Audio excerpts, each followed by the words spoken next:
આ વનસ્પતિ રંગીન પુષ્પ ધરાવતી છોડ છે.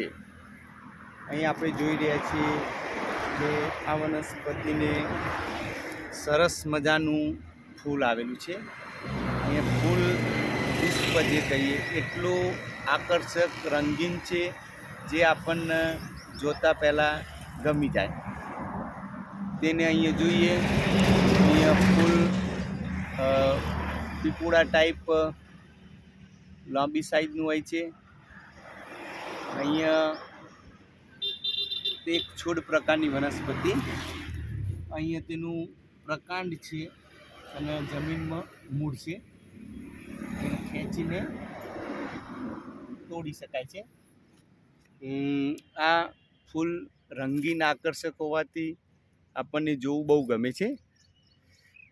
અહીંયા જોઈએ તો તેના પર્ણની વાત કરીએ તો પર્ણમાં અહીંયા ઝાલાકાર શિરા વિન્યાસ છે અને ભીંડાના જે પર્ણ આવે એ ટાઈપના પર્ણ અને આનું પર્ણ ચીકણું છે. અહીંયા આપણે આ છોડનું જોઈએ છીએ. ફૂલના લીધે આકર્ષક લાગે છે.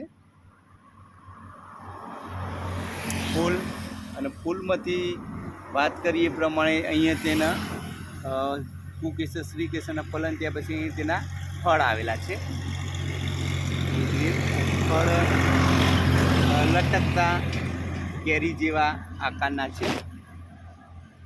જોઈએ આ ફૂલ એક તોડી અને આપણે તેનો અભ્યાસ કરીએ. અહીંયા આ ફૂલ તોડેલું છે. ફૂલની અહીંયા વાત કરીએ તો અહીંયા પુષ્પદંડ, પછી વજ્રપત્ર, દલચક્ર, દલપત્રો અને જે ઉપર દલપત્રો ઉપર રંગીન ગુલાબી રંગની ડિઝાઇનવાળું અને વચ્ચે સહેજ અહીંયા પીળાશ રંગનું અહીંયા પુષ્પ જોવા મળે છે.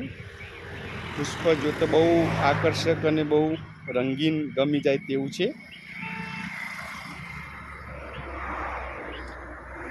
બોટનિસ્ટ લોકોને આ અભ્યાસમાં બહુ મજા આવે તેવી વસ્તુ છે.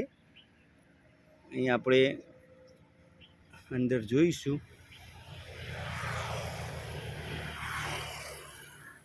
જાસૂદના પુષ્પની જેમ અહીંયા જોઈએ